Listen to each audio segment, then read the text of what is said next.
राज्य सरकारने जी मुख्यमंत्री माझी बहीण लाडकी ही योजना अर्थसंकल्पामध्ये जाहीर केली आणि त्याच्यानंतर त्या योजनेला 31 ऑगस्ट पर्यंत अर्ज भरण्याला मुदतवाढ दिली। दरम्यानच्या काळामध्ये आपण सगळ्यांनीच पाहिलं, अनेक ठिकाणी अर्ज भरण्यासाठी, दाखले मिळवण्यासाठी महिलांची प्रचंड गर्दी झालेली आपण राज्यातल्या अनेक ठिकाणी पाहिली। त्याच वेळी मी जिथं पालकमंत्री आहे त्या सातारा जिल्ह्यामध्ये मी जिल्हाधिकारी आणि सगळ्या प्रमुख अधिकाऱ्यांच्या बरोबर व्हिडिओ कॉन्फरन्सवरती या ठिकाणी चर्चा करून हे महिलांना कुठल्याही कार्यालयात जावं लागू नये, त्यांना त्यांच्या घरातच बसून हा फॉर्म भरता यावा यासाठीचा एक पॅटर्न तयार करायला मी सांगितलं आणि काल सभागृह संपल्यानंतर त्याच्यावरती अंतिम निर्णय झाला आणि सातारा पॅटर्न म्हणून आपण सातारा जिल्ह्यामध्ये उदाहरणार्थ 50 लाख महिला आणि 8 लाख ही कुटुंब संख्या आहे, तर एका अशी आपण पथकं तयार केलेली आहेत। त्याच्यामध्ये अंगणवाडी सेविका, ग्रामसेवक, आरोग्य सेविका, तलाठी अशा 5 लोकांचं एक पथक आपण तयार केलेलं। त्या पथकाला एका पथकातल्या व्यक्तींना 50 कुटुंब अशा पद्धतीचं आपण त्यांना विभागवार ठरवून दिलेलं आहे की तुम्ही स्वतः घरी जायचं, कुठल्याही महिलेला त्याच्यासाठी तलाठी कार्यालयात जावं लागू नये, ग्रामसेवक कार्यालयात जावं लागू नये, अंगणवाडी सेविका कार्यालयात जावं लागू नये, घरी जायचं। जे नारी शक्ती ऍप आपलं आहे राज्य सरकारचं, त्या नारी शक्ती ऍप हे अँड्रॉइड मोबाईलवरती आमच्या सगळ्या अंगणवाडी सेविकांकडे उपलब्ध आहे। त्या नारी शक्ती ऍप वरती तो फॉर्म डाउनलोड करायचा, घरी जाऊन त्यांच्याकडे जे उपलब्ध डॉक्युमेंट्स आहेत ते घ्यायचे। जर समजा एखादा दाखला नसला तर त्या अंगणवाडी सेविकेने, त्या आरोग्य सेविकेने ज्या महिलेकडे दाखला नाही त्याची त्याच दिवशी संध्याकाळी संबंधित तलाट्याला माहिती द्यायची आहे। त्या आधारे आमच्या त्या पथकातला तलाठी स्वतः त्या महिला लाभार्थीचा दाखला काढेल, म्हणजे त्या महिला लाभार्थीला कुठे दाखला काढायला जावं लागणार नाही। आज कळालं तर उद्या तो दाखला काढेल, परवा दाखला काढेल 2 दिवसात, आणि परिपूर्ण झालेला तो दाखला जो नारी शक्ती ऍप वरती अंगणवाडी सेविकेला किंवा आरोग्य सेविकेला, ग्रामसेवकांना, ज्या पथकातल्या कर्मचाऱ्याने ते काम दिले त्यांच्याकडे पोच करेल। मतीचा अर्थ एवढाच आहे की कुठेही लाईन लावावी लागणार नाही, गर्दी करावी लागणार नाही, कुठेही कार्यालयात हेलपाटे मारावे लागणार नाही, घरी बसून त्यांचे सगळे फॉर्म भरून घेतले जातील। आणि मी काल जिल्हाधिकाऱ्यांना सांगितले 31 ऑगस्ट जरी मुदत असली तरी 1 महिन्यात, म्हणजे आज 5-6 तारीख आहे, 6 ऑगस्टच्या आत म्हणजे 3 आठवडे मुदतीपूर्वी सातारा जिल्ह्यातल्या 8 ते 8 लाख कुटुंबातले या महिलांचे प्रस्ताव परिपूर्ण तयार करून मंजुरीच्या स्तरावर आणून ठेवायचे आहेत। हा वेगळा सातारा पॅटर्न या मुख्यमंत्री माझी लाडकी बहीण योजनेसाठी आपण केलेला आहे आणि सोमवारी किंवा मंगळवारी या कामाचा प्रत्यक्ष शुभारंभ हा सातारा जिल्ह्यामध्ये केला जाणार आहे। काही प्रश्न असतील तर माझी लाडकी बहीण योजनेसाठी प्रमाणपत्र वितरित करण्यात येत आहे, त्यामध्ये काही ग्रामसेवक पैसे घेत असतात, बिलकुल होणार नाही।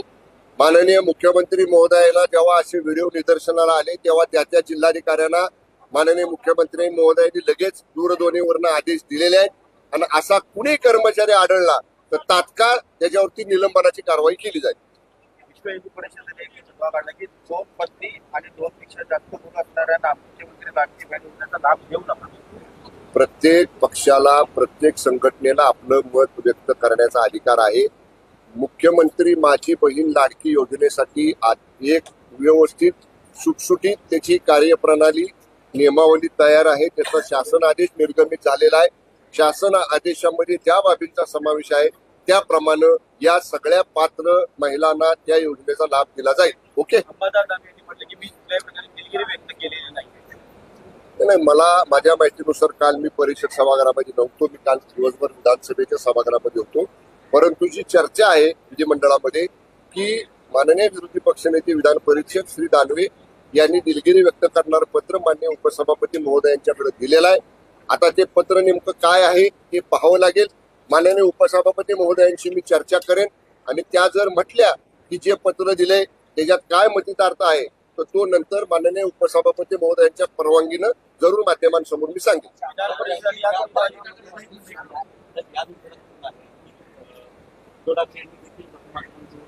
माफी मागितली होती. त्यांनी असं म्हटलं की पक्ष म्हणून जर माफी मागितली आता आज सभापती 5 दिवसामध्ये केली. नाही ते तर दिलगिरी व्यक्त केली म्हणूनच निलंबनाचा कालावधी कमी झाला. पण श्री अंबादास दानवेंच्या आता हे बघा त्यांची पद्धती बघा. सर्वोच्च त्यांच्या पक्षाचे उबाटा गटाचे प्रमुख आहेत त्यांचे पक्षप्रमुख. आपल्या पक्षाचे पक्षप्रमुख ज्यांच्यामुळे तुम्ही त्या विरोधी पक्ष नेते पदाच्या खुर्चीवर बसलेला आहात त्यांनी माफी मागितली. राज्यातल्या माता भगिनींची राज्यातल्या जनतेची पक्षप्रमुख माफी मागतात आणि त्यांनी ज्या पदावर बसवले दानवेंना ते दानवे म्हणतात मी माफी मागणार नाही. म्हणजे पक्षप्रमुखांच्या पेक्षा मोठे दानवे झाले का? पक्षप्रमुखांचा आदेश सुद्धा ते मानत नाहीत का? याचं स्पष्टीकरण आपण माध्यमांनी दानवेला विचारलं पाहिजे. आज महाराष्ट्राची वेळ आहे उमेदवारी अर्ज मागे घेण्याची. 12 उमेदवारी करत आहे. जर बिनविरोध करायची असेल तर एका उमेदवारात पाहिजे. महायुती या निवडणुकीत सर्वच्या सर्व उमेदवार आम्ही जे उभे केलेले आहेत महायुतीचे ते निवडून आणण्याच्या परिस्थितीमध्ये आज आहे. आमचे सर्वच्या सर्व उमेदवार जो काही कोटा दिला जाईल त्या कोट्यापेक्षा जादा मतं घेऊन निवडून येतील एवढंच मला सांगायचं.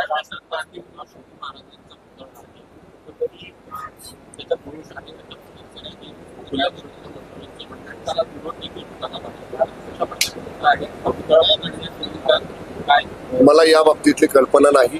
ज्या कुणाचा संबंधित पुतळ्यासाठी किंवा पुतळा ज्या पद्धतीनं तयार झालेला आहे त्याच्या संदर्भामध्ये जर काय हरकती असतील ऑब्जेक्शन असेल तर जरूर त्यांनी शासनाकडे द्यावं.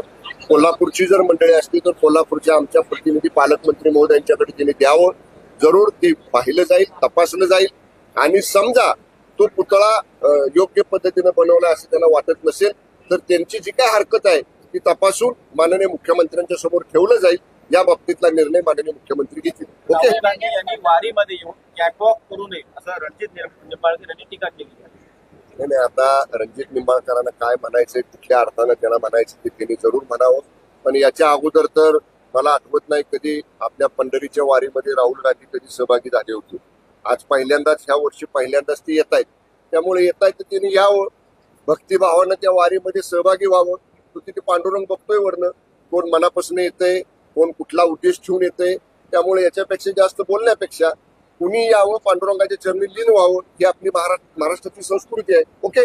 उद्या शिवसेनेचा मनोमिलन मेळावा आहे. विरोधक टीका करतायत की मनोमिलन का त्यांनी शब्द ऍड केलेले कारण त्याच्यामध्ये कुठे ऍड केलं नाही. कुठं मनोमिलन शिवसेना उद्या महायुतीचा संयुक्त मेळावा आहे. आमचं मनोमिलन फार आधीच झालेलं आहे.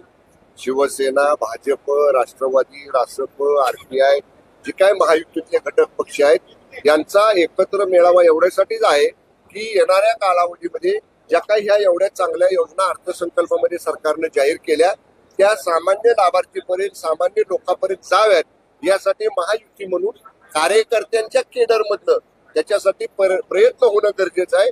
कार्यकर्त्यांच्या केडर मार्फत त्या लोकांपर्यंत जाणं गरजेचं आहे. त्यासाठी हा महायुतीचा स्नेह मेळावा आहे. धन्यवाद.